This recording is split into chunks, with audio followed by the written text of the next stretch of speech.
இந்த ஆராதனை தந்திருக்கிற யாவரையும் இயேசு கிறிஸ்து நாமத்தினாலே வாழ்த்து வரவேற்கிறோம். அல்லேலூயா. உண்மையான பாஸ்டர் உங்களுக்கு எல்லாருக்குமே தெரியும். சீர்காழி பகுதியிலிருந்து நமக்கு வந்துட்டாங்க, அழைச்சிருக்காங்க இந்த சபைக்கு. ஆமா, அழைச்ச உடனே அழைச்சிருக்காங்க, வந்துட்டாங்க. இன்னும் நிறைய முறை வந்திருக்கிறாங்க, உங்களுக்கு தெரியும். ஏன்னா அவருடைய ஊழியங்களுக்காக நம்ம சோம் பண்ணுவோம். ஒரு விஷயம் கண்களை மூடி ஸ்தோத்திரம். ஏன்னா நாளைக்கு அவங்க வேற பகுதிக்கு ஊழியத்துக்கு போக இருக்கிறாங்க. அதனால அருமையான பாஸ்டர் டேவிட் அவங்களுக்காக, அதே போல உடன் ஊழியரா இருக்கிற பாஸ்டர் ராஜா அவங்களுக்காகவும் நம்ம சோம் பண்ணுவோம். ராஜா பாஸ்டர், டேவிட் பாஸ்டர் எல்லாம் கண்களை மூடி கத்தர் குடும்பங்களை ஆசீர்வதிக்கணும். ஊழியத்தை அநேக இடத்துல பிரயாணம் பண்ண இருக்கிறாங்க. சரீரத்துல பலவீனங்கள் இருந்தாலும் கத்தர் நல்ல சுகத்தை கத்தர் கொடுத்து கத்தருடைய பாதுகாப்பிற்காக இருக்கணும். 2 நாட்கள் நம்மளோட கூட இருந்தாங்க. ஸ்தோத்திரம். கத்தர் வல்லமையா எடுத்து பயன்படுத்தினார். நமக்கு அநேக வார்த்தைகளை கத்தர் தீர்க்க தரிசனமா இதற்கு நமக்கு கொடுத்திருக்கிறார். இன்னும் போக வேண்டிய இடமெல்லாம் கத்தருடைய பாதுகாப்பிற்கான கூட இருக்க முடியாது. எல்லாரும் ஒரு விஷயம் கண்களை மூடி அருமையான ஊழியக்காரர்கள் நம்ம சோம் பண்ணுவோம். பரலோக பிதாவே, அன்பின் ஆண்டவரே, தகப்பனே, ஸ்தோத்திரிக்கிறோமப்பா. அருமையான ஆண்டவரே, உங்களுடைய ஊழியக்கார கரத்துக்காக ஆண்டவரே நாங்கள் ஜெபிக்கிறோம். அடுத்த ஊழியக்கார கரத்துல ஒப்புக்கொடுக்கிறோம் ஆண்டவரே. அப்பா டேவிட் பாஸ்டருக்காக ஆண்டவரே ராஜா ஸ்தோத்திரிக்கிறோம் அப்பா. அதே போல உடன் ஊழியக்காரா இருக்கிறதான அருமையான ஆண்டவரே ராஜசப்பா, அந்த பாஸ்டரா நாங்கள் ஜெபிக்கிறோம். கர்த்தர் அடுத்த இருவரை இந்த கரத்துல ஒப்புக்கொடுக்கிறோம். ஊழியத்துக்கு எங்கெல்லாம் போறாங்களோ இந்த கிருபையின் கரம், இந்த பாதுகாப்பின் கரம் கூட இருந்து வழி நடத்தணும். அவர்கள் எல்லா தீங்கிற்கும் கத்தர் விலைக்கு பாதுகாத்துக் கொள்ளுங்க. எல்லா பலவீனத்துக்கும் கத்தர் விலைக்கு பாதுகாத்துக் கொள்ளுங்க. நல்ல சுகம் பலன் ஆரோக்கியத்துக்காக ஆண்டவரே ராஜா அவர்கள் குடும்பத்தை கத்தர் ஆசீர்வதிப்பீராங்க. நன்மையினால் ஆண்டவரை திருப்தியாக்கிவிட ஒரு குறைவு இல்லாமல் நடத்தும் பாதுகாத்துக் கொள்ளுங்க. இயேசு நாமத்தில் ஜெபிக்கிறோம் நல்ல பிதாவே. அல்லேலூயா. செய்தி வேலையில் அருமையான பாஸ்டர் செய்து கொடுப்பாங்க. எல்லாரும் கண்களை தட்டி. ஆகையால் நீங்கள் எருசலேமை விட்டு போகாமல் எதிரிடத்தில் கேள்விப்பட்ட பிதாவின் வாக்குத்தத்தம் நிறைவேற காத்திருங்கள் என்று கட்டளையிட்டார். இன்னைக்கு நம்ம பார்க்கக்கூடிய ஒரு தலைப்பு காத்திரு அப்படிங்கிற தலைப்புக்கு ஒரு நிமிஷம் நம்மளோட பேச நான் விருப்பப்படுறேன். இந்த வார்த்தை நீங்க கவனமா கவனிச்சீங்கன்னா, ஆகையால் நீங்கள் எருசலேமை விட்டு போகாமல் என்னிடத்தில் கேள்விப்பட்ட பிதாவின் வாக்குத்தத்தம் நிறைவேற காத்திருங்கள் என்று கட்டளையிட்டார். இன்றைக்கு நீங்க பாத்தீங்கன்னா காத்திருப்பு அப்படிங்கிற ஒரு விஷயம் சபைக்குள்ள நிறைய பேர்கிட்ட காணப்படாது. நீங்க பாத்தீங்கன்னா ஒரு மனிதனுடைய வளர்ச்சியை பார்த்து இவங்க எவ்வளவு தூரம் காத்திருக்காங்க அப்படிங்கறத நம்மால உணர முடியும். சில விசுவாசியுடைய வாழ்க்கை, சில சபையுடைய வாழ்க்கை வளர்ச்சி வேகமா போக வேண்டிய வளர்ச்சி ரொம்ப மெல்ல போகும், ரொம்ப தாமதமா போகும். நீங்க உணர்ந்து கொள்ளலாம், இந்த சபை காத்திருப்புல குறைவா இருக்கு, இந்த விசுவாசி காத்திருப்புல குறைவா இருக்கிறாங்க. அதனாலதான் வேகமா வளர முடியல. இது நாம் நிதானித்துக் கொள்ளலாம். இன்றைக்கு தேவனுடைய வார்த்தைய நான் உங்களுக்கு சொல்ல வந்திருக்கிறேன். காத்திருந்தா என்ன பலன் வரும், காத்திருப்பவருடைய வாழ்க்கையில என்ன மாற்றம் உண்டாகும், ஏன் என் வாழ்க்கையில காத்திருக்க முடியல, ஏன் என் வாழ்க்கையில ஒரு பெரிய ஒரு உயர்வு நிலைக்கு போக முடியல, அதை நம்ம வேகமா நம்ம பார்க்க போறோம். இன்றைக்கு நீங்க பாருங்க. அங்க அப்போஸ்தலர்கள் கூட இருக்கிற விசுவாச பிள்ளைகள் தடுமாறுகிற ஒரு சூழ்நிலை உங்களுக்கு தெரியும். அப்போஸ்தலர் 1வது அதிகாரத்துல எந்த மாதிரி ஒரு சூழ்நிலை இருக்குன்னு தெரியும். ஒரு தடுமாறக்கூடிய ஒரு சூழ்நிலையில ஆண்டவருடைய வார்த்தை வருகிறது. எப்பா, நான் உங்களுக்கு ஒரு நன்மையை செய்ய போகிறேன், நான் உங்களை அழைச்ச அழைப்புல ஓட செய்ய போறேன், நீங்க ஒன்னே ஒண்ணு பண்ணுங்க, தடுமாறாதீங்க, போராடாதீங்க, நான் இல்லைன்னு நீங்க கவலைப்படாதீங்க, நீங்க கொஞ்சம் காத்திருங்க, நீங்க கொஞ்சம் காத்திருங்க. என்கிட்ட இருந்து வந்த செய்தி எல்லாம் நான் உங்களுக்கு சொல்லிட்டேன். பிதாவினிடத்துல இருந்து உங்களுக்கு ஒரு செய்தி வரப்போகுது. பிதாவின் வாக்குத்தத்தம் நிறைவேற நீங்க காத்திருங்க. ஆண்டவராகிய இயேசு கிறிஸ்து அவருடைய ஊழியத்துல எல்லாத்தையும் சொல்லி கொடுத்துட்டார். பிதாவின் சித்தத்தை அப்படியே செஞ்சு முடிச்சுட்டு போயிட்டார். ஆனா பாருங்க, பிதாவின் ஒரு திட்டம் உங்க மேல செயல்பட வேண்டி இருக்குப்பா, கொஞ்சம் வெயிட் பண்ணு, கொஞ்சம் காத்திருங்க. இன்றைக்கும் கூட உங்க வாழ்க்கையில ஆமென். நன்மை வர வேண்டுமானா நீங்க நன்மையை தேடி போக வேண்டிய அவசியமே இல்ல. நன்மையை தருகிற ஆண்டவரை தேடி போனா போதும். அதனாலதான் ஒரு வார்த்தை சொல்லப்படுது, உனக்கு என்ன வேணும், என்கிட்ட வா, எல்லாவற்றையும் நான் உனக்கு தாரேன், எல்லாவற்றையும் உனக்கு தாரேன். பாருங்க ஆண்டவர் எப்படி சொல்றாரு பாருங்க. ஆமா, அருமையான ஒரு வார்த்தை, காத்திருப்பு. இன்றைக்கு காத்திருப்பு இல்லாததுனாலதான் இன்னைக்கு நிறைய நேரத்துல தடுமாற்றங்கள் வருது. ஆண்டவருடைய சத்தத்தை கேட்பதற்கு காத்திருக்காதனாலதான் வாழ்க்கையில தவறான முடிவு எடுக்க வேண்டியது இருக்குது. ஆமென். பிரச்சனைகளும் போராட்டங்களும் அடங்கணும். கிறிஸ்தவர்களுக்கு அடங்காமல் தலைவிரித்து ஆடுவதற்கு காரணம் கர்த்தரிடத்துல காத்திருப்பு இல்லாததனால். கர்த்தரிடத்துல காத்திருப்பு இல்லாததனால் நீங்க பாத்தீங்கன்னா 38 வருடமா வியாதி சுகம் ஆக வேண்டும் என்று அவர் காத்திருக்கிறார். உதவி செய்ய யாரும் இல்லை. ஆனா அவருக்கு ஒரு நம்பிக்கை, இங்க இருந்தா விடுதலை வரும்.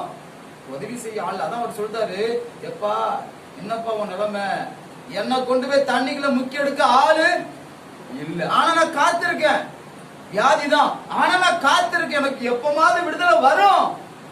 நீங்க நல்லா யோசித்து பாத்தீங்கன்னா அங்கு வியாதிஸ்தர்கள் அநேகர் இருந்தார்கள் என்று பார்க்கப்படுகிறது. ஆனா கரெக்டா இயேசு கிறிஸ்து போனாரு.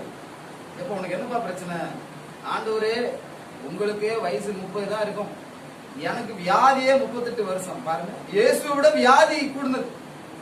இவரு சொல்றாரு, எனக்கு உதவி செய்ய யாரும் இல்ல. நேரா இயேசு கிறிஸ்து போறாரு. அப்படியா, சரி போப்பா, சரியா போச்சு, இனி பாவம் செய்யாத, உன் வியாதி சுகமாச்சு. நீங்க அத நல்லா ஆராய்ந்து பாத்தீங்கன்னா அங்கு காத்திருந்தபடியினால் எல்லாரும் காத்திருந்தாங்க. இயேசு உங்களை மட்டும் ஏன் இந்த சபைக்கு கொண்டு வரணும், உங்க மேல ஒரு திட்டம். ஏன் என்ன ஏன் ஊழியத்துக்கு அழைக்கணும், என் மேல ஒரு திட்டம். அந்த 38 வருடமா வியாதி மாற வேண்டும் என்று காத்திருந்த அந்த நபருக்கு ஆண்டவரே நேரா போய் பாவத்திலிருந்து விடுதலை கொடுத்து வியாதியை சுகப்படுத்தினார். நீங்க கொஞ்சம் யோசித்து பாருங்க, 38 வருஷம் ஏதாவது ஒரு காரியத்துக்கு நம்மளால காத்திருக்க முடியுமா? இருதயம் சோர்ந்து போயிரும். எனக்கு தெரிஞ்சு எங்க சபையில கிட்டத்தட்ட 100 பேர் வந்துட்டு போயிருப்பாங்க. அந்த வாசலை அடைக்கிறதுக்கு 1 வருஷமா நாங்க போராடுறோம். ஏன் சபைக்கு வராங்க, நன்மையை வாங்குறாங்க போறாங்க, ஏன் அற்புதத்தை வாங்குறாங்க போறாங்க, ஏன் நினைச்சிருக்க முடியல, அதை ஆராய்ச்சி கண்டுபிடிக்கிறதுக்கே 1 வருஷம் ஆச்சு. அதுக்கப்புறமா தான் எங்களுக்கு புரிஞ்சுது, ஓஹோ இதுதான் பிரச்சனையா. அப்ப அந்த செவரை அடைக்க ஆரம்பிச்சோம். அதுக்கப்புறம் அந்த மாதிரி வந்துட்டு வெளியில போறவங்களுடைய எண்ணிக்கை மிக மிக குறைந்தது. ஏனென்றால் வேதம் சொல்லப்படுகிறது பாருங்க, பிதாவின் வாக்குத்தத்தம் நிறைவேற காத்திருங்க. இன்றைக்கு உங்களை குறித்த திட்டம் ஆமென் தெரியணும்னா நீங்க காத்திருக்கணும்.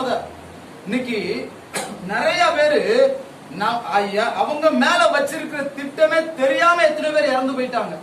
உங்களுக்கு தெரியுமா? என் தகப்பனாருக்கு என்ன திட்டம் வச்சிருக்காங்கன்னு தெரியல. என் தகப்பனாருடைய தகப்பனுக்கு கர்த்தர் என்ன திட்டம் வச்சிருக்காருன்னு தெரியாம மரித்து போனாங்க.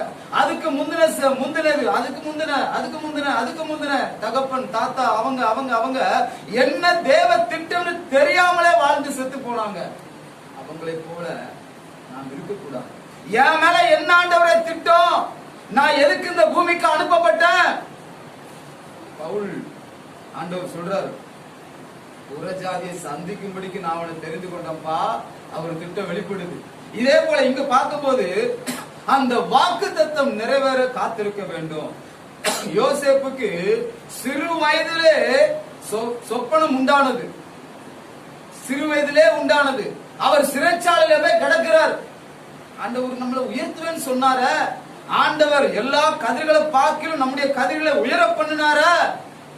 சிறைச்சாலையில அனுபவம், சிறைச்சாலையில போய் இருக்கமே அவர் யோசித்திருக்கலாம். ஆனா பாருங்க, யோசேப்புடைய வாழ்க்கையில வெகு நாட்களாய் காத்திருந்தார். கர்த்தருடைய சமூகத்தில் உண்மை உத்தமமா இருந்தார். ஆமென். நன்மையாய் தெரிந்ததெல்லாம் உதறி தள்ளிவிட்டு தேவ சமூகத்துல காத்திருந்தபடினால் அவருக்கு உயர்வு உண்டானது. அதே போல நீங்க பாத்தீங்கன்னா எலியாவிடத்திலிருந்து எலிசாவுக்கு காத்திருந்தபடியினால், அவர் பின்னாடியே போனபடியினால், தேவன் இவரோடு கூட இருக்கிறார் என்று தெரிந்து அந்த தீர்க்கதரிசிக்கு பின்னாடி காத்திருந்தபடினால் ஒரு சால்வை வந்து விழுந்தது. நீங்க யோசித்து பாருங்க. அவரே சொல்றாரு, எலியாவே எப்ப நீ போயிரு, முடியாது முடியாது, எப்ப நீ போயிரு, முடியாது. காத்திருப்பு.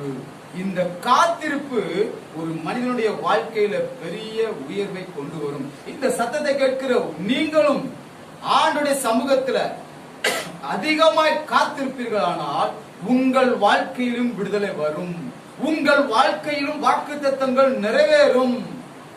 சரி, சில நேரங்கள்ல நான் கேட்பேன், ஆண்டவரே எங்க திருச்சபைக்கு நீங்க வாக்குத்தத்தம் தந்திருக்கீங்க, எங்க விசுவாச பிள்ளைகளுக்கு வாக்குத்தத்தம் தந்திருக்கீங்க, எத்தனை பேருக்கு நிறைவேறுச்சுன்னு தெரியலையா ஆண்டவரே, எத்தனை பேருக்கு நிறைவேறுச்சுன்னு தெரியலையே. அப்போ சில நேரங்களில நீங்க உற்று பார்த்தீங்கன்னா நிறைய பேருடைய வாழ்க்கையில சிலருடைய வாழ்க்கையில வாக்குத்தத்தங்கள் நிறைவேறாமலே மரித்து போயிருப்பார்கள். வாக்குத்தத்தங்கள் அடையாமலே வருடங்கள் கடந்து போயிருக்கும். அதற்கு காரணம் என்ன? காத்திருப்பு இல்லாததனால், தேவ சமூகத்திலே அவருடைய சத்தத்தை கேட்காததனால் வாக்குத்தத்தங்கள் பெற்றுக்கொள்வதற்கு அவங்க காத்திருப்பாங்க. அது நிறைவேறுவதற்கு காத்திருக்காததுனால நிறைய பேருடைய வாழ்க்கையில வாக்குத்தத்தங்கள் பெற்றும் அதை சுதந்திரிக்க முடியாமல் போயிருக்கிறது. ஏன்னா நீங்க இங்க பார்க்கும்போது இந்த ஸ்தேவானை நீங்க பார்க்கும்போது, ஸ்தேவான் சம்பவம் உங்களுக்கு தெரியும். ஸ்தேவானை நீங்கள் பார்க்கும்போது கல் எடுத்து ரெடியா வச்சிருக்கிறாங்க, எரிதைக்கு கொல்வதற்கு ரெடியா இருக்கிறாங்க. அவர் முழங்கால் படியிட்டு பரலோகத்தை பார்த்து காத்திருக்கிறார். ஆண்டவரே, இவங்க என்ன கொல்ல இருக்காங்க, அந்த பரலோக திட்டம் எனக்கு என்ன, இவங்க என்ன கொல்ல ரெடியா இருக்காங்க தேவ சமூகத்துல. ஆமென். பாருங்க, அவர் முழங்கால் படியிட்டு பரலோகத்தை நோக்கி காத்திருக்கிறார். இவங்க பதில் இருக்கட்டும் ஆண்டவரே, மனுஷனை கொல்ல வாரான், இவங்க பதில் இருக்கட்டும், இந்த சூழ்நிலை இருக்கட்டும், நீங்க என்ன சொல்றீங்க? பரலோகத்தை, வானத்தை உற்று பார்க்கிறார். அங்கு மகிமையை பார்க்கிறார், அங்கு சில காரியங்களை பார்க்கிறார். அவருடைய இருதயங்களுக்குள் சமாதானம் வருகிறது.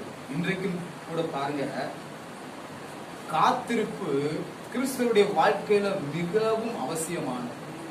காத்திருப்பு ஆமென் ஒரு மனிதனுடைய வாழ்க்கையவே மாற்றி போடும். இந்த 120 பேர் அங்கு மேல் வீட்டு அறையில காத்திருக்கும் போது ஒவ்வொருவரும் மேலும் அக்கினி விழுகிறது, ஒவ்வொருவருடைய நாவுகளையும் அக்கினி நிரப்புகிறது. ஓகே, இப்ப பாக்கீங்களா? ஒவ்வொருவரையும் அக்கினி நிரப்புகிறது. அதுல திடீர்னு பேதுரு எழும்பி பிரசங்கம் பண்ண தொடங்குறார். நீங்க கொஞ்சம் யோசித்து பாருங்க. ஆண்டவர் நீங்க சொல்லிட்டாரு, யாருப்பா தலைவரா இருக்க போறீங்க? நான் தலைவரா இருக்க போறேன், நான் தலைவரா இருக்க போறேன்னு அங்க சண்டை வருது. ஆண்டவர் சொல்றாரு, எப்பா தலைவனா இருந்தா நீ தான்ப்பா எல்லாத்துக்கும் உதவி செய்யணும் அப்படின்னு அறிவுரை கூறுகிறார். சரி, ஓகே, இங்க பாருங்க, எல்லார் மேலும் விழுந்த அக்கினி இந்த பேதுரு உடனே எழுப்பி பிரசங்கம் பண்ணுகிறார். இன்றைக்கும் எல்லார் மேலும் விழப்பட்ட வார்த்தை ஆமென், உங்க மேலாம் ஆமென் அனுப்பப்படுகிற வார்த்தை உங்களை தொட்டு ஆமென் ஆமென் பாருங்க, உங்களை தொட்டு கடந்து போகிற வார்த்தை சில டக்குன்னு பிடிச்சுக்கிடுவாங்க. வியாதிஸ்தர்கள் 20 பேர் இருப்பாங்க, இல்ல 5 பேர் இருப்பாங்க, 2 பேர் இருப்பாங்க. ஆனா வார்த்தை வரும்போது இது எனக்குத்தான் சொல்லி பிடிக்கிறவர்கள் வாழ்க்கை மாற ஆரம்பிச்சிடும். அன்றைக்கு அப்படித்தான் 120 பேர் மேலையும் அக்கினி விழுது. அந்நிய பாஷை பேசுறாங்க, அவங்க பேசுறது பக்கத்து வீதிக்கு போகுது. எல்லாம் திரும்பி பார்க்கிற அளவுக்கு இவர்கள் மேல் அக்கினி விழுகிறது. இந்த பேதுரு மட்டும் ஸ்பெஷலா எப்படி முன்னாடி எந்திரிச்சு பேசுகிறார் அப்படின்னா பாத்தீங்கன்னா நீங்க ஒரு அருமையான ஒரு காரியமா இருக்கு. அவர் முன்னாடி எந்திரிச்சு பேசுறாரு. ஆமென். அவர் பேசின வார்த்தைக்கு பதில் சொல்ல முடியாதபடிக்கு ஆயிரக்கணக்கான பேர் மனம் திரும்புகிறார்கள், ஆயிரக்கணக்கான பேர் பாவங்களை அறிக்கை செய்கிறார்கள். இந்த மார்க்கத்துக்குள்ள நான் வருவதற்கு என்ன செய்யணும் கேட்கிறாங்க. இந்த காரியத்துக்குள்ள நான் என்னை ஈடுபடுத்தணும், என்ன செய்யணும்? அவங்க வேதத்தை தெரியாதவங்களா கிடையாது, நல்லா வேதத்தை தெரிந்தவர்கள். ஆனால் ஒரு மனிதனுடைய வாழ்க்கையில அக்கினி ஊற்றப்படுமானால் அவனை கொண்டு போய் உயர்த்தி வச்சிரும். உங்க மேல அக்கினி விழுந்தா அந்த அக்கினி உங்களை உயர்த்தி வச்சிரும். வேத வசனம் சொல்லப்படுகிறது, மலை மேல் உள்ள பட்டணம் முடியவே முடியாது. மறைந்திருக்க ஆண்டவர் மலை மேல இருக்கிற பட்டணத்தை ஆண்டவர் என்ன பண்ண மாட்டாராம், ஒளிச்சே வைக்க மாட்டாரு, மறைக்கவே முடியாது. இதே போல ஆமென் ஆமென் நீங்கள் காத்திருப்பீர்கள், ஆனால் நிச்சயமாக என் ஆண்டவர் உங்களை ஓட பண்ணுவார். நீங்க தேவ சமூகத்துல காத்திருப்பீங்கன்னா உங்களுக்கு கொடுக்கப்பட்ட வாக்குத்தத்தம் நிறைவேறும். நீங்க தேவ சமூகத்துல காத்திருப்பீங்கன்னா ஊழியக்காரர்களோட இணைந்து ஊழியத்தை செய்வீங்க. சபைக்கு என்ன தேவை ஓடி போய் செய்வதற்கு உங்கள் கைகள் பிரயாசப்படும். எந்த ஒரு ஊழியமா இருந்தாலும், எந்த ஒரு சபைக்குண்டான காரியமா இருந்தாலும் நீங்க ஓடி வந்து முன்ன வந்து நிப்பீங்க. காத்திருக்காதவங்க ஆளோட வந்து நிப்பாங்க. காத்திருக்கிறவங்க ஊழியக்காரருடைய கைகளை பிடித்து நிப்பாங்க. மோசே தளர்ந்து போனா கூட ஆரோனும் ஊரும் கைகளை தூக்கி பிடித்தார்கள். இன்றைக்கு நீங்கள் காத்திருப்பீர்கள், ஆனால் இந்த சபைக்கு தேவையான நன்மைகளையும் ஊழியர்களை ஆமென் உயர்த்துகிற ஒரு ஸ்தானத்திலையும் நீங்களா வருவீங்க. யாரும் சொல்லலாம் வேண்டாம். சபையில இப்படி ஒரு கூட்டம் ஓடி வந்துருவாங்க காத்திருந்தவங்க. நீங்க அதை வச்சே தெளிவா தெரிஞ்சுக்கலாம், இவங்க தேவனோடு இணைந்திருக்கிறாங்க, இவங்க சபையோடு ஒன்றி இருக்காங்க. தெளிவா தெரிஞ்சு கொள்ளலாம். ஏன்னா இங்க பாருங்க, அபிஷேகம் ஆமென் ஊற்றப்பட்டது தாவீது ராஜா. தாவீது ராஜா என்னையினால் அபிஷேகம் பண்ணப்பட்டான்.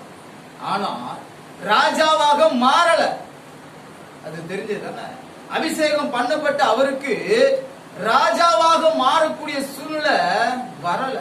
காத்திருக்கிறார், காத்திருக்கிறார், காத்திருக்கிறார், காத்திருக்கிறார். ஒரு நேரம் வருது, ஆமென், ராஜாவை தூக்கி தூர போட்டுட்டு கர்த்தர் அதே ஸ்தானத்துல ராஜாவாக மாற்றுகிறார். அதற்கு காரணம் என்ன? காத்திருப்பு. அந்த அபிஷேகம் பண்ணப்பட்டதுக்கு அப்புறமா அவருடைய ஒழுக்கம் ஒழுங்கா இருந்தபடியினால், அவர் கர்த்தருக்குரிய காரியங்களை சரியாய் நடந்தபடியினால் அவர் திரும்பவும் ராஜாவாக மாறுகிறார். இன்றைக்கும் நீங்க தேவ சபைக்கு வருகிற நீங்கள் இந்த தாவீதை போல ராஜாவாக அழைக்கப்பட்டாச்சு, ராஜாவாக அபிஷேகம் பண்ணப்பட்டாச்சு. ஆமென். ஆனா உங்களுடைய காத்திருப்பு சரியாக இருக்குமானால் உங்களை ஆண்டவர் பயன்படுத்துவார். உங்கள் வாழ்க்கையில ஒரு மாற்றத்தை கொண்டு வருவார். இந்த காத்திருப்பு இல்லாததுனாலதான் நிறைய பேர் நன்மையை இழந்துட்டாங்க. நிறைய பேர் நன்மை இழந்து போயிட்டாங்க. என்னன்னா பாருங்க, காத்திருக்கிறவர்களுக்கு ஆண்டவர் புதிய பலத்தை தருவார். தேவ சமூகத்தில் நீங்கள் காத்திருந்தால் புதிய பலத்தை தருவார். புதிய பலத்தோடு ஓட பண்ணுவார். புதிய பலத்தை மற்றவர்களுக்கு கொடுக்க பண்ணுவார். நீங்கள் காத்திருக்கவில்லை என்றால் நீங்க பலனும் பெற முடியாது, நீங்க ஓடவும் முடியாது, மற்றவங்களுக்கு கொடுக்கவும் முடியாது. ஏதோ உங்க வாழ்க்கை நடக்கும், ஏதோ வாழ்க்கை ஓடும். ஓகே, காத்திருக்கிறவர்களுக்கு விடுதலை உண்டாகும், காத்திருக்கிறவர்களுக்கு வரம் உண்டாகும். இந்த பேதுரு காத்திருந்தார். அவர் மேல போடப்பட்ட அந்த அக்னியை சரியாக பயன்படுத்தினார். அவங்க காத்திருந்ததனால ஆமென் அந்த அக்னியை சரியாக பயன்படுத்தி ஒரே பிரசங்கத்தில் 3000 பேர் கிறிஸ்துவ நண்டையில இழுக்கப்பட்டார். அடுத்த ஒரு பிரசங்கத்தில் 5000 பேர் இழுக்கப்பட்டார்.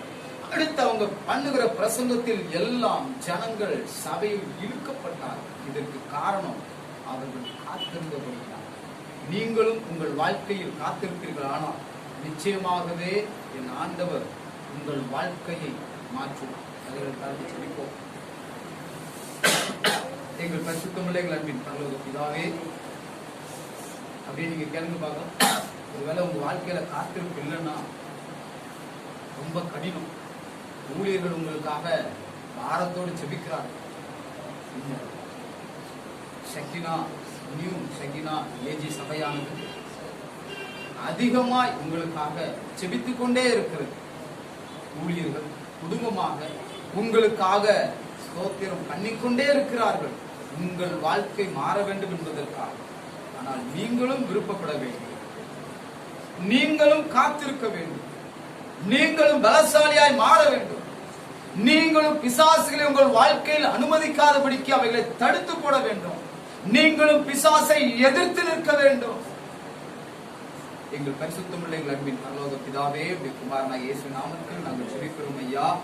காத்திருக்கிற அனுபவத்தை ஆண்டவர் இந்த நாளில ஆமென் ஆமென் சத்தத்தை கேட்ட ஒவ்வொருவருக்கும் ஆண்டவர் அனுக்கிரகம் செய்தரல வேண்டுமா நாங்கள் ஜெபிக்கிறோம்.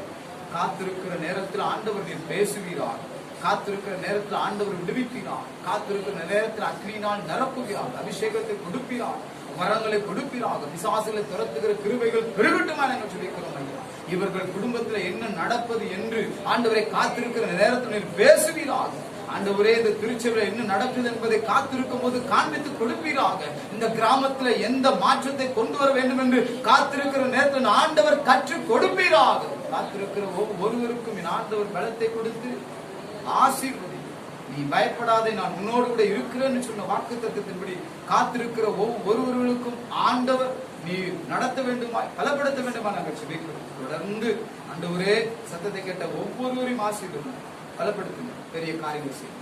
இயேசு நாமத்தில் ஜெபிக்கிறோம் பிதாவே, ஆமென்.